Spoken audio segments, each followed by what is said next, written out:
A lot of times, our best sales trainers are the guys that sucked at sales in the beginning. Because they're like, oh, yeah, I remember when I sucked. Oh, yeah, I remember that.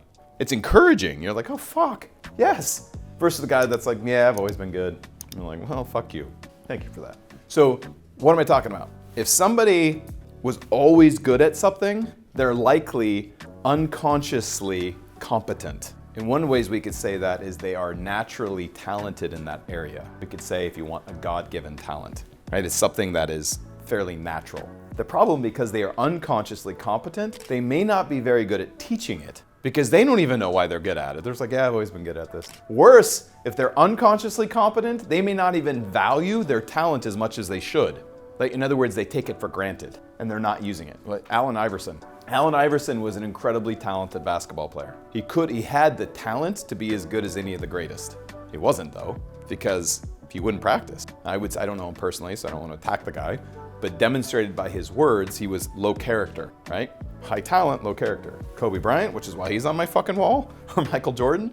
Kobe said in one of his last interviews, and it tears me up listening to this day, his assessment was, I was talented, I was good, but I wasn't that good. I was fast, but I wasn't that fast.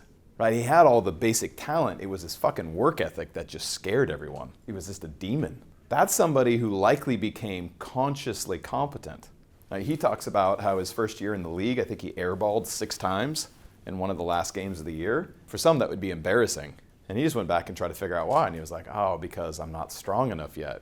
When I played in high school, we only played X amount of games. We're playing way more games now in the NBA, and he wasn't strong enough. What did he do? He got consciously competent. He figured out, oh, here's the hole in my game. He went back and got stronger, and it never happened again. And he made a point of saying they were all in alignment, meaning the shot was on point, it just wasn't far enough, which means I wasn't strong enough. That's somebody who's learning to be consciously competent. So that's the goal. So sometimes I'll have salespeople come in here and they'll go, oh, I don't need systems, I'm good at sales.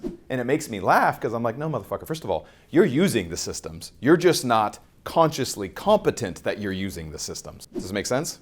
The most powerful question you could ask yourself is why? Stay curious.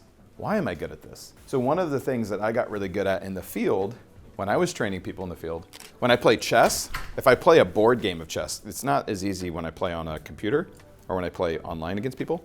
But if I play a board game, like the board is sitting right in front of me, after the game, I can replay the entire game in my head or replay it on the board. Well, what am I doing? I'm going through every single move and I can identify where either they made a mistake or I made a mistake. Okay, I can do the same thing in a sales interaction. If I close the person, I can literally walk through the entire conversation and see where I did well, where I identified the hot button and why they closed and what their hot buttons were. I got really good at this when I was training people because back in the day, we were walking between doors, but you could do the same thing in retail. I'd walk through the entire sale after the fact with my new guy. Okay, why'd they stop? Why were they listening? What did I say in my intro and short story? What was my first qualifying question? What was their hot button? What was their initial objection? Oh, they don't have time. What is that? That's a blow-off objection. Perfect. How did we get through that blow-off objection? Make sense? So you're literally replaying the entire conversation in your head so you get clear about what you were doing and saying that made you effective with that person. And now as you're doing it, one, you're learning about yourself, and now you're teaching your person how to do that. I'm like, oh, this makes sense. So I had a girl that worked with me back in the day. She wanted to be a dental hygienist, which is hilarious and somewhat misleading because she had more of a personality than that. But for 6 days in a row, she just sat on my hip and watched me close and didn't say anything. And I'm like, I wonder if she's getting this. And then I'm talking to a customer, and he approaches, and right before I go to open my mouth, and she thinks I'm going to open my mouth like I've always done and start pitching, instead I step back. So now she's in front. She's like, 6 days of just listening to me, all she could do is what? Repeat what she's heard me say for 6 frickin' days. And she killed it. She does have it. Why? Well, she watched me close 2 to 3 people every single day for 6 days, and the only person she's ever heard pitch is me. So there was nothing else for her to do but to repeat exactly what she heard me say. Turned out it worked. She's like, oh, I got this.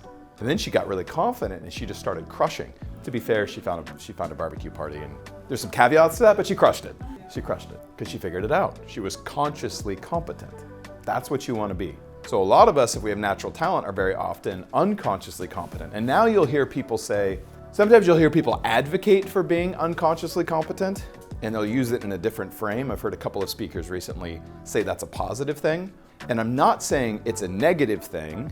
It is, though, if you're trying to teach and you aren't clear on why you're winning.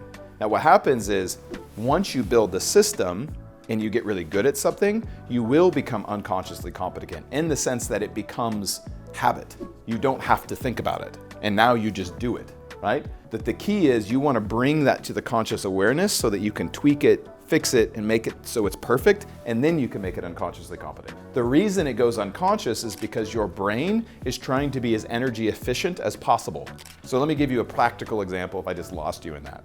The first few times you drove to this office, even if you were using Google or Apple Maps, you were still paying attention to every turn, right? You were like, okay, gotta turn here, gotta turn here. But you were paying attention. It was taking conscious energy to get here.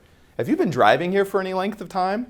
You're like doing a one-on-one, putting on your lipstick, fucking doing makeup, like all these other things, and then bam, you show up and you're like, oh, fuck, I'm here, right? Why? Because your brain goes, oh, I know where you're going to the office, I got you. Unconsciously, it gets you here without you having to think about it. Make sense? Why? Because once you do something enough times, your brain goes, oh, let me make this energy efficient for you. We'll run this in the background so you can stay conscious and you don't have to think about it anymore. Make sense? When you are developing these skill sets, you want to make them conscious so that they are clean. Where you get stuck, right? Let's say a low performer, an inconsistent performer, can't get to the next level. What has happened is the habits and the techniques they're using are now unconscious. So they're unconsciously stuck at a level they don't want to be at. And they don't know how to go back in and upgrade their unconscious behavior, right? Because if I ask anybody in the room, not this room, because you guys are all killing it. If I ask anybody in that room and I go, hey, you cool only making $900 a week? Everybody will be like, no, fuck no. Oh, okay, good to know. Well, they don't want to do that. Why are you doing that? I don't know. Why? Because the behaviors that got them there is now unconscious. They're not aware of what they're doing that's keeping them stuck. We need awareness in any area of our life in which we continue to get a negative unintended consequence. Unintended consequence, $900 a week. What do I want? $2,000 plus. You lack awareness. You lack an awareness around what you are doing that is preventing you from making that kind of money. In which case we could say you are unconsciously incompetent. So for somebody who seems super confident, is like, I don't need systems, blah, blah, blah, blah, blah, blah. There's a few frames that I would use. The first one I would say, well, what's your intent here, bro? Billy Bob, what's your intent? Well, I want to be like Sabs. Now, fuck that. I want to beat Sabs. I want to be a consultant. All right. So you want to make $100,000 a month? Yeah, fuck yeah. All right, good. How do you think Sabs got there? Systems. All right, good. I'm just making sure you caught that. How do you think you're going to build an organization without shared systems and shared language? How would you do that?